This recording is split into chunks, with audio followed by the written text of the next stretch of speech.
ایک بار کا ذکر ہے۔ ایک عظیم سلطنت میں بادشاہ بازوق اور ملکہ کے ہاں ایک خوبصورت بیٹی پیدا ہوئی جس کا نام رکھا گیا علینا۔ علینا چمکتے چاند جیسی، پھولوں جیسی نرم اور مسکراہٹوں سے بھری ہوئی تھی۔ اس خوشی میں محل میں ایک عظیم الشان ہوا، جشن منایا گیا، سب کو دعوت دی گئی، 3 نیک دل پریوں کو بھی، ماہین، نورما اور زرنیش۔ ماہین نے علینا کو خوبصورتی کی دعا دی، نورما نے اسے نرمی اور محبت بھرا دل عطا کیا۔ زرنیش ابھی اپنی دعا دینے ہی والی تھی کہ اچانک کمرہ تاریکی میں ڈوب گیا۔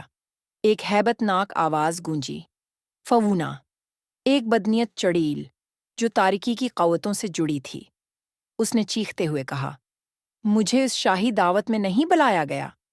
یہ میری توہین ہے اور میں یہ برداشت نہیں کروں گی۔ دعوت پر نہ بلانے کی بے عزتی نے اس کے دل کو انتقام سے بھر دیا تھا، اور انتقام میں ہی اس نے علینا پر لعنت بھیج دی۔ جب یہ 16 سال کی ہوگی، یہ ایک کاٹنے والی سوئی کی نوک پر انگلی چبھائے گی اور ہمیشہ کے لیے نیند کی گہرائیوں میں کھو جائے گی۔ سب خوف زدہ ہو گئے، لیکن زرنیش فوراً آگے بڑھی اور اپنی دعا کو بدلتے ہوئے کہا، یہ مرے گی نہیں، بلکہ سچے پیار والے انسان کے ہاتھ کے لمس سے یہ جاگ جائے گی۔ بادشاہ نے فوراً حکم دیا کہ سلطنت کی ہر سوئی کو جلا دیا جائے، مگر پریاں جانتی تھیں خطرہ ابھی ختم نہیں ہوا۔ وہ علینا کو محل سے دور لے گئیں، ایک جنگل کی کٹیا میں، جہاں وہ اسے ایک عام لڑکی کی طرح پالتی رہیں۔ علینا جنگل میں ہنستی، گاتی، پرندوں سے باتیں کرتی، مگر اسے اپنی اصل پہچان کا علم نہ تھا۔ ایک دن وہ پھول چنتے چنتے ایک نوجوان سے ملی۔ وہ دونوں تھوڑی دیر بات کرتے رہے اور پھر خاموشی سے الگ ہو گئے۔ نام نہ پوچھے، وعدے نہ کیے، مگر دل ایک دوسرے کو دے بیٹھے۔ پریاں جانتی تھیں وقت آ گیا ہے۔ انہوں نے علینا کو اس کی اصلیت بتائی، تم بادشاہ کی بیٹی ہو اور تم پر لعنت ہے۔ علینا نے سچائی کو خاموشی سے قبول کیا، لیکن قسمت کو کچھ اور ہی منظور تھا۔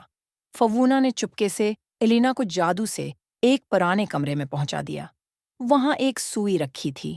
علینا نے اسے چھوا اور لمحوں میں گہری نیند میں چلی گئی۔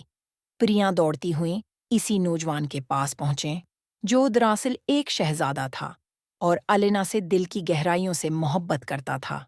انہوں نے اسے سچ بتایا اور محل تک لے آئیں۔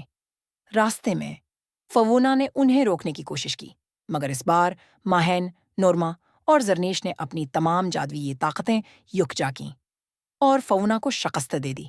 نہ جنگ، نہ شور، صرف روشنی اور سچائی۔ شہزادہ علینا کے کمرے میں آیا۔ وہ خاموشی سے اس کے پاس بیٹھا اور آہستگی سے اس کا ہاتھ تھاما، اور جیسے ہی اس کا ہاتھ علینا کے ہاتھ سے ملا، جادو ٹوٹ گیا۔ علینا کی آنکھیں کھل گئیں، وہ مسکرائی۔ وہ پہچان گئی، یہی تو تھا اس کا سچا پیار۔ محل جگمگا اٹھا۔ بادشاہ بازوق نے اپنی بیٹی کو سینے سے لگا لیا۔ پریاں خوشی سے مسکرا رہی تھیں، اور علینا اپنے سچے پیار کے ساتھ ہاتھ میں ہاتھ ڈالے ایک نئی زندگی کی طرف بڑھ گئی۔ یوں کہانی ختم ہوئی اور ایک خوبصورت زندگی کی شروعات ہوئی۔